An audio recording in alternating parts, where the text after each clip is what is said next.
every day of the finest ingredients in health. Now I have a swell surprise.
Made fresh every day.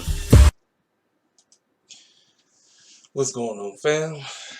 This your boy KC Bell Wrestling Takes here to give you my honest review from New Year's Smash Night 2 AEW review, Dynamite review. I'm gonna be honest, I feel Night 1 was better. But as always, AEW, they know how to get you ready for the next week's episode, regardless of how the episode might be. So let's go ahead and let's dissect what went down. So we open up the show. We have Pac versus Eddie Kingston. Kicked off the show. Obviously, this is one of the best matches on the show. Eddie Kingston and Pac, they did what they had to do. They went in there, they tore each other apart, limb from limb. And let me tell y'all something. And somewhere down the line, both of these men must be an AEW champion at some time down the line. Somewhere down the line, we need to get both of them as the AEW champ because both of these men are great. They do great things in the ring. They know how to cut promos. They know how to keep you invested. You know, what else can I say? Pac defeats Eddie Kingston as he should because team, I forgot what they called it, but the Pac squad been getting beat up for the last, I don't know how long, so obviously Pac had to get the victory. So, right after the match, Lance Archer comes out and he gets into it with Pac. Now, remember, like I say, this is where I kind of like, all right, so where are we going with Lance Archer? Like, he got into his face because he said, I'm supposed to be dealing with Kingston. I don't know where the clown that's supposed to be going. I don't know. Tony and them going to have to make that make sense for me, but we'll see. You know what I'm saying? When certain things play out, they might not come across as decent or raw at the beginning, but as time flourishes, things start to make sense. So obviously I want it to make sense, but I can't make sense of it right now. So that's my only issue with that situation, but we'll see how it turns out. So next, we got Chuck Taylor versus Miro. Now remember, Miro had said the previous week that if Chuck Taylor lost to him, he will become his young boy or his servant. This wasn't even a match. This was basically a beat down. Miro basically annihilated this guy in 2 minutes? It wasn't even a match. He took that boy, he ate him up for lunch and dinner. Tore him up. But there's a lot of fans who are saying that they are not feeling Miro's run here. Listen, y'all, AEW got so many priorities. They got so many cats that they're trying to push. Am I a fan of this, what do you call this, the best man gimmick? I'm not, but this is still Miro. I'm still giving AEW a chance of what they getting ready to do with this whole situation. I'm hoping for the best with Miro. I'm not finna sit up and throw the baby out with the bathwater. Now Chuck Taylor is now finna be his servant. I don't know where we're going with this. This might be entertaining. It could be entertaining, but we'll see. We'll see how that happens. So move on. So now we get the inner circle. They all in the ring. they announced that they have a New Year's resolution. And that's basically all of them to learn how to work things out, work together, be the best, and basically hold all the gold. And they said they're going to start by being tag teams. So Chris Jericho and MJF was basically saying that they finna be the tag team out the group. Then Pride and Power Santana and it was like, hold up, man. I thought when you asked us to join the inner circle, we were supposed to be the tag team. Then Jake Hager started saying some random crap stuff. And then Sammy Guevara said, wait, hold up, man. What the heck is wrong with you, bro? I thought we was the sex guys. What's going on? Everybody clowning, everybody getting all caught up. So this resulted in next week we get ready to get a triple threat tag team match between the inner circle. We getting basically let me run down the list. I want to read the names of everybody who's going to be basically going at it. Let me read the names, just want to make sure I get the stuff correct. We get Jake Hager, Sammy Guevara, Santana Ortiz, and Chris Jericho, MJF. And the winner of this will be declared the tag team of the group. So they will be represented as the tag team out the inner circle. So that tag team will always try out for possibly winning the AEW tag team titles when that time come around. So this is what that match is. So once again, we're going to have a power struggle in the inner circle. That's basically what we're going to. It's going to be in a power struggle. Because right now, it's like everybody seems to be, you know, 1 minute everybody cool, next minute everybody got beef. It's going to be very interesting as we move along, as we get ready to move into Revolution, as to what's possibly going to happen with the inner circle. I'm loving everything they doing with this, man. I didn't think I was going to like it, man. They are killing it. They doing a great job. I didn't think MJF needed to be in the group, but what they doing with this is great. This is awesome. This is awesome. So keep doing what they're doing. So backstage, we got the Dark Order and Hangman basically talking about joining forces and everything. Hangman was like, listen, y'all, I don't know. So obviously they're going to be having the tag team match next week because it's Negative One's birthday. So Negative One will be on the show. And after the match, Hangman will let them know whether or not he's going to join the Dark Order.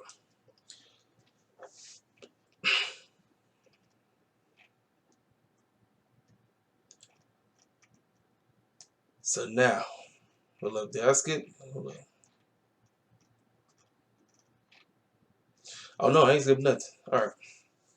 So next we got Kenny Omega basically talking with the Young Bucks in the back, talking about this is the best thing that we did. We got the band back together. The Good Brothers are with us.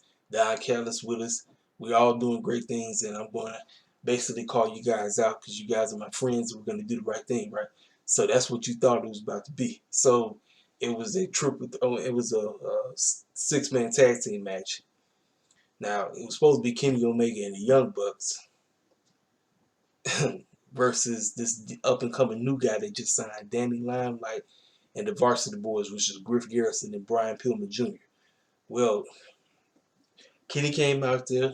Brian Pillman and them was already out there. Don Callis basically said, let me introduce you the best tag team in the world, the Good Brothers. Here come Luke Gallows and Carl Anderson walking out. So it's already starting tension in the group. The Young Bucks are supposed to be Kenny Omega's homies. And the Good Brothers, who are from Impact, by the way. We still teasing this Impact connection, this Impact versus AEW rivalry that is still on the burner. It's still on the back burner because that's where we head. I'm telling you, it's like it's drama city going on. This is what happened. They end up facing Danny and them. Now, this match was basically designed to get the young man Danny Limelight over. I've never seen this young man wrestle, but apparently he's from New Japan Wrestling. And from what I was watching, I think the young man had some potential. But my man was basically getting tore up the whole match. He was basically getting ate up for lunch breakfast. And then Kenny and them one time. They basically dogged the mess out of him. They beat the brakes off of everybody in the Varsity Boys or whatever they call it. So they just got tore up from the floor up. Like I said, it wasn't really a match. Like I said, last week's match between Kenny Omega And Phoenix was 100,000% better than this 6-man tag team match. Like I said, y'all know how I feel about tag team matches. I'm not listen. I like tag team matches, but I don't want to be overloaded with a million tag team matches. That's just not my cup of tea. I don't need to see 5,000 tag team matches on the show. I know AEW love tag team wrestling. That is their bread and butter. I know it is, but man, I don't need to see it. I do not need to see it, man. So anyway, like I said, they get the victory. They win. So as they try to celebrate, John Moxley come out there. John Moxley try to beat the brakes off of Kenny Omega. And next thing you know, the Good Brothers try to beat the brakes off of him. So remember, we got the TNA, I keep saying TNA, Impact pay-per-view Hard to Kill, which is taking place tomorrow night. Do not be surprised if somehow, some way Moxley show up in that match. Don't be surprised. Because we had Penta, we had Phoenix, all of them came out there. They all came out there to basically try. Because actually, it's funny. The Young Bucks came out there and they was standing in Moxley's way. And Moxley's like, do y'all really want to do this? And as soon as they was finna do it, that's when Penta and Phoenix came out there to basically lay them out. So I'm told you, there's a power struggle with them. There's a friendship struggle because they homies, but it's like, what are you doing? You know what I'm saying? So I can say, y'all, I don't know. It's a slow, steady burn of where we headed. It's a slow, steady burn, but I'm in for the ride because I've never seen the Bullet Club. I didn't watch New Japan Wrestling, so we got AEW's version of the Bullet Club, and now we involved in Impact. We don't know where we're going with this, but I will be watching Hard to Kill, and you will get an honest review from Hard to Kill tomorrow night. I'm serious. All right, y'all. So this is everybody's favorite segment, the waiting room. Now, I just did my SmackDown review. SmackDown straight hijacked it. They straight copied. It was a straight ripoff of what they did with Hello Ding Dong or whatever it's called with Bayley and Bianca. The waiting room has been a segment that's been presented on AEW Dark. I told y'all I don't watch Dark like that, but a lot of people say they become very huge fans of Britt Baker and Reba's talking segment, where she basically tries to get somebody over, but she humiliates them. Well, the project that AEW has been trying to present. Now, one thing I got to give them, they are definitely trying to get their women's division great, and I got to give Tony and them props. This young lady, Jade, now y'all know how I feel about us being in AEW. I told you. I said, hey, I'm glad we are there, but it's more than just us being there. We don't need to just be there. We need to be in prominent roles. What they tried to do with this young lady, Jade, is get her over, let her get more comfortable being on the mic. That's exactly what this segment was. So we started off Reba, Rebecca out there trying to cut some unfunny jokes, sounding silly, say, and Reba with that garbage laugh. Reba sounds stupid, say, I don't need that laugh. I do not need that laugh at all.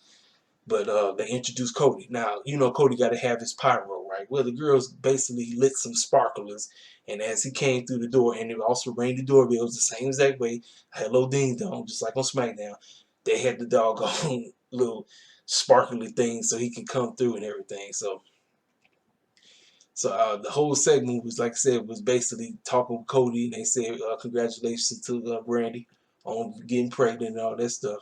But it's better that she don't be on TV because that's gonna help the division out. So basically taking a shot because everybody know Brandy not that good at wrestling. Like, let's keep it a buck. Brandy's beautiful. She's excellent. Like I said, she's an excellent talker. I think Brandy could cut a great promo, but we all know Brandy's not great in the ring. And y'all know how I am. I told you, man, I don't sugarcoat nothing. I don't. I don't sugarcoat nothing. Like I said, I want Brandy to get better in the ring, but we already know she can't. So, next thing you know, her second guest, which was Jill Cargill. Now, Jade Cargill. Jade Cargill, I think is starting to get a little bit better on the mic. She could have somewhat decent promo. The name of the game for Jade now, for me, what is she like in the ring? Because I told y'all, man, when it comes to us, a lot of people, I told you, our people get judged way harder when it comes to wrestling abilities, commentary, being able to talk, being able to have what type of charisma you got. But are you able to cut a promo? We get judged on a higher standard because it's almost like, I hate to say it, it's almost like a space that we're not really supposed to be in part of. But this is what I'm talking about. So if our people are used to be presented in a positive light, if we can go in the ring, if we can cover decent promos, we won't even have to be dealing with no type of issues like this. I seen one of my guys that I follow on here. I saw what he said. He said that he don't really like all that race baiting and everything, but he said people that say that AEW doesn't have diversity and they need to quit. I'm like, well, you know what? Listen, they do, but it's more than just us being there, because that's the problem. It's like we're there, but what are we there for? So this segment was basically designed to get Jade over. So Jade started running her mouth, right? Next thing you know, Red Velvet comes out. Red Velvet gets into her face and basically is coming to the rescue of Brandy because Brandy's not there. Jay started talking all kind of bullcrap about Brandy. Talking about Brandy need to stay off TV. It's the betterment of the division. We don't need to see her mug around here. Red Velvet came out here and said, look, I'm here. I'm representing her. And if you got something to say it to my face. I'm going to lay you out right now.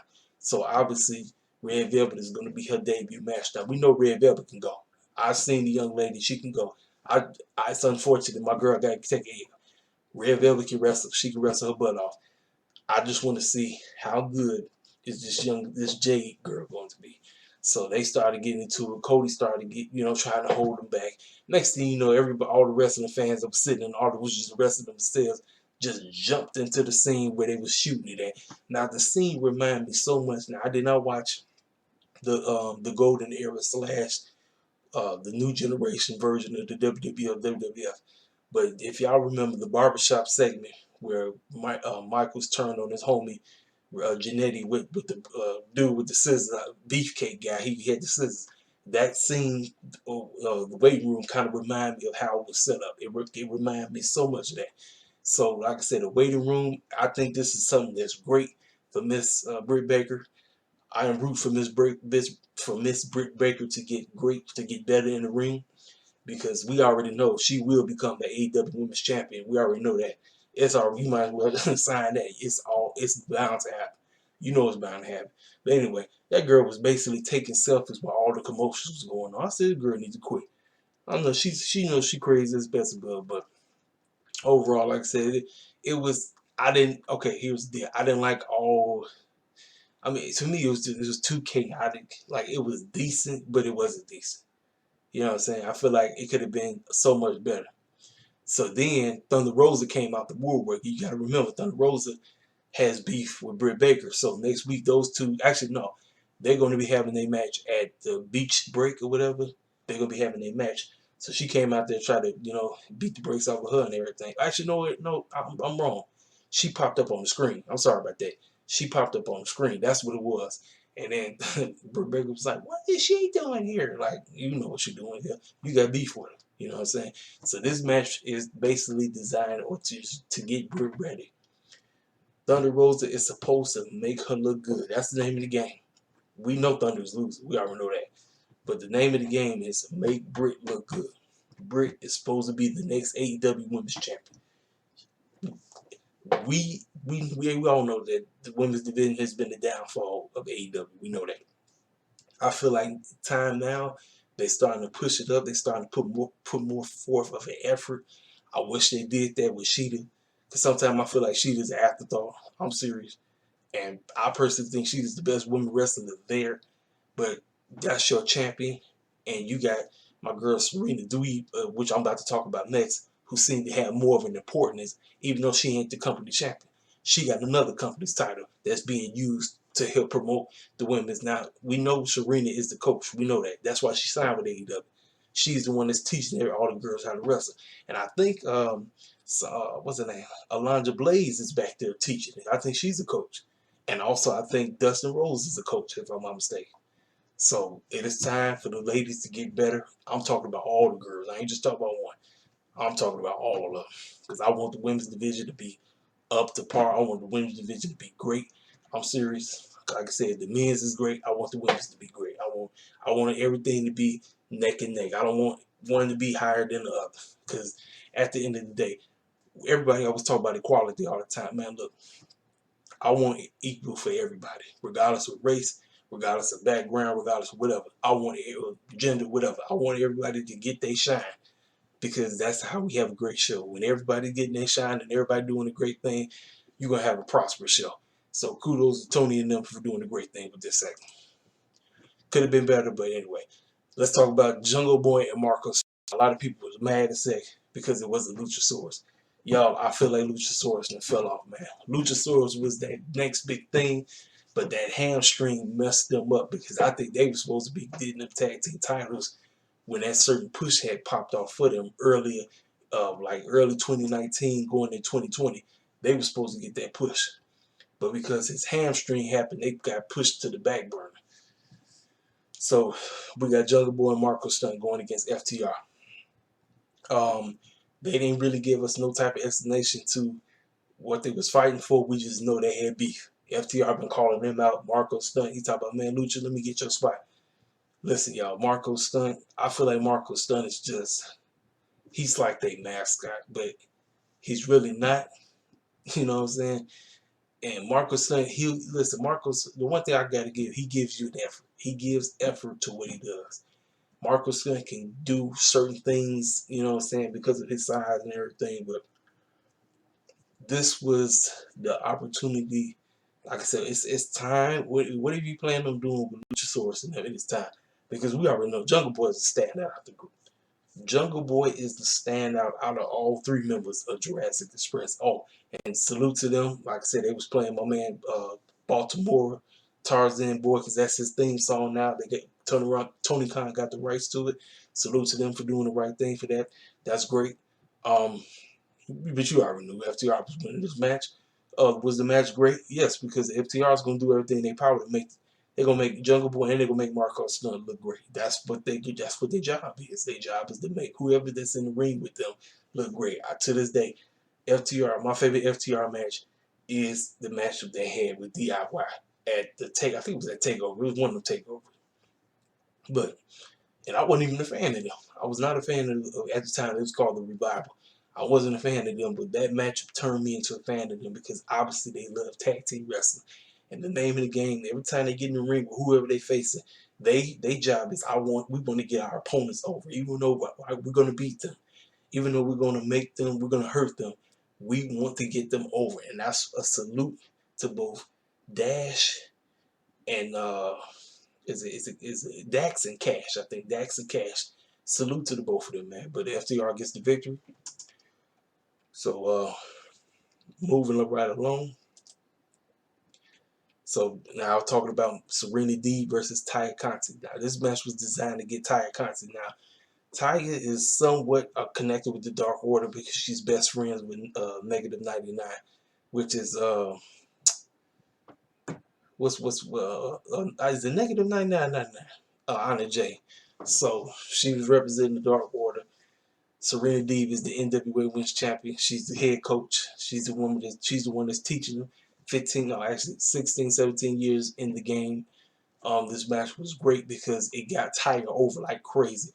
When I first seen Taya wrestling, I was like, I don't know. Serena got this girl over.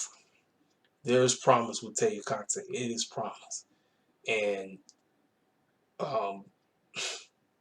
we knew she wasn't winning, but like I said again, just like I said with FTR, Serena's job is to get whoever she's in the ring with over. That's the name of the game, and she did that. Taya looked like $1 million. Taya Conti looked like $1 million wrestling Serena. This match was a great women's match. It was better than last week's match. So salute to them. But once again, this is a different company's title. This is not the AEW Women's Championship. This is where Tony Khan and them got to get this right. So once you get the title off of Sheeta, Britt Baker must be presented all the time. Get that women's title out there. Push it. Manifest. Get it. If you need to have 2 segments with the women, just like how you did, get it. Do it. Put it out there. Because we got to get the women's up there. We got to. And I know what they're doing. They trying their best, but they can do a whole lot better. You know what I mean? So salute to Serena, salute to Ty. Now the main event. Alright, y'all. Some of y'all probably finna be tripping when I go into on this situation. A lot of people love this match. They said this match was great. Me, I did not like this match at all.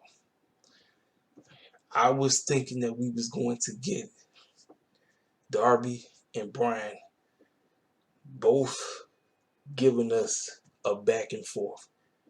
Man, yo, this reminded me so much of when the late Brody Lee basically murdered Cody Rhodes for the TNT Championship. It was the same vibes. It was the same exact vibes I got of this. Brian Cage beat the brakes off of Darby Allin. He tore that man up. Taz and them was out there on commentary. His squad was out there. Darby Allin got his butt kicked throughout this entire match. That's why I was like, and a lot of people's like, man, that's great. Because what's the name of the game? You're making Brian Cage look like a monster. And you're making Darby Allin the baby face. Whatever, like he's trying everything in his power, but he can't do nothing. He just getting tossed around. He got busted open like nothing. I was like, man, I said, oh, this dude getting killed, man. He getting destroyed. So you knew what was gonna happen. Ricky Starks got involved. So because Ricky Starks got involved, the lights go out, then the snow pop out. So you knew Sting was coming out there. Basically, Sting calls a distraction. Darby Allin rolls the man up. Darby Allin retains his championship. I don't know. I don't know, y'all. Like, I was happy that my man Sting made it his rival, but right now I'm kind of like, okay, what are we doing? What are we doing with Sting? I don't know, y'all. I don't know what AEW doing with Sting. I'm hoping for the best. I'm not finna throw the, like I said, I'm not finna throw the baby out with the bathwater. But I don't know. Like I said, the match was okay, but like I said, it just reminded me too much of Brody Lee versus Cody Rhodes. Just the only difference was the heel lost. That's it. I'm thinking like Brian Cage finna. I mean, he was murdering this dude. He was murdering Darby. Darby got murdered. This boy got murdered, man. He got tore up from the floor up. But somehow Brian Cage found a way to lose, and Darby Allin still your TNT champion. So they was kind of hyping up what's going to take place next week. Overall, this was a decent show. Like I said, AEW, listen, y'all. Look, even when they episodes be weak, they still somewhat give you the mindset of you better tune in next week. You know, and I will, even though I wasn't feeling the main event, I'm still getting ready to tune in. I can't wait for next week. I can't, because that's just how I feel when it comes to AEW. You know what I mean? But hey, it is what it is. What y'all think? Did y'all like the episode? Did y'all think it was great? Did you think it was better than night one? Let me know in the comment section, man. This your boy KCFL. I'm out here. Holla at me.